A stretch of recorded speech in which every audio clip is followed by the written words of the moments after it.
Well, from the time they were born, the doctors were suspecting that there was some issues going on. Nobody was able to come up with anything other than developmental delays. None of her issues kind of fit into a syndrome or anything. She really was a puzzle to everybody. She was just, you could move her like a rag doll. She's just everywhere, so. And she spits out her food on Mommy. We're not talking about Layla, we're talking about you. 1, 2, yeah. Way to go. We came here to see Dr. Clark. Hi there. How's it going? And he did some lab work that finally was what came up with their diagnosis and found their Kleefstra syndrome. It's good to be able to tell somebody what we have instead of we don't know. Dr. Clark and his team did, stop in and see her when she was in the NICU, and then we continued our care. Basically, it was a bunch of rule-out diagnoses. We ruled out that they didn't have any brain injuries that caused the problems, but having that confirmation, it just really, it settles you. You know that it's not something crazy you did while you were pregnant, and so just knowing that this is the reason, it kind of lifts a burden off you.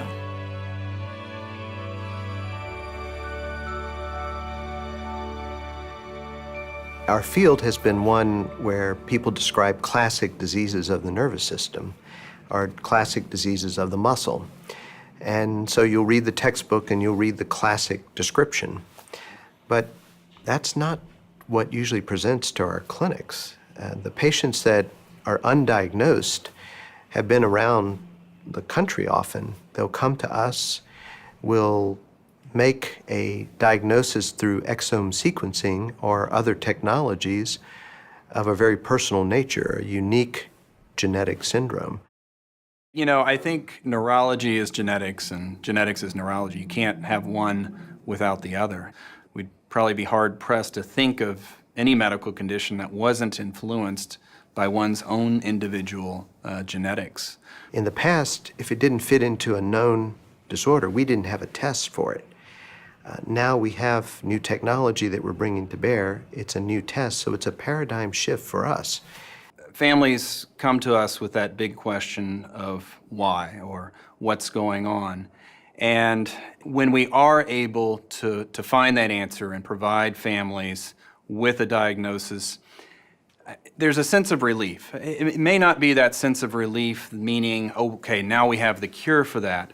But there's that sense of relief in terms of, okay, now we know where to put our focus. That means a whole lot. They can put a name, they understand what to expect for the future, and they understand that we have an interest in finding a cure for this. It's a completely different way of approaching patients, and we're still learning. We're still learning how to apply these technologies in the clinic, and I will say that we've been doing it longer than most clinics, and we do it probably more robustly and more often than most clinics would around the country. On an annual basis in this facility, we're seeing about 14,000 neurology patients across our system, which is all the health centers in West Campus. It's about 25,000. We literally could not do what we do without the Bluebird Circle. This clinic could not operate without them, on so many different levels. They created this clinic and they continue to this day to participate in this clinic. They sit side by side with our TCH staff. They give us a unique aspect to this clinic. There is no other clinic in this hospital that has any kind of support like we have, and we get to have it on a daily basis. It's a very unique organization, and it's not to be found anywhere else in this country. And they've taken on as their special project the care of children with neurological problems. And without them, these children would not have a resource, these families would not have a resource for the care of their sons and daughters. And so the Circle has been a resource and a source of help for thousands of families.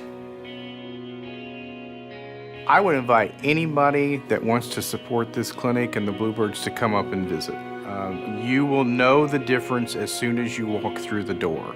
And I think after that, what gets done here with the Bluebirds and with our providers and our staff speaks for itself.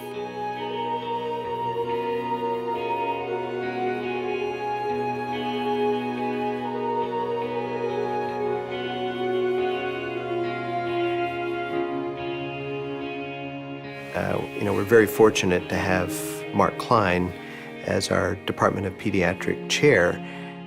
Many Texans and many Houstonians really have this can-do attitude.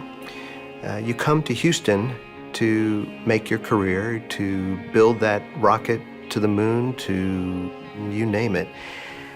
Well, Mark shares that sort of can-do attitude, and it is contagious. So Mark, when HIV was a death sentence, didn't accept that. And so that can-do attitude led to really saving a generation of people in Africa and saving a generation of people in Romania and every other place that he's projected that expertise. Well, we're trying to do a similar thing in child neurology. We're trying to take undiagnosed patients and diagnose them.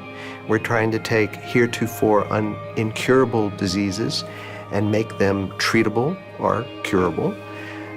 So his kind of can-do attitude is exactly what we need for leadership in child neurology, and exactly what we're trying to mimic as we move forward in our field.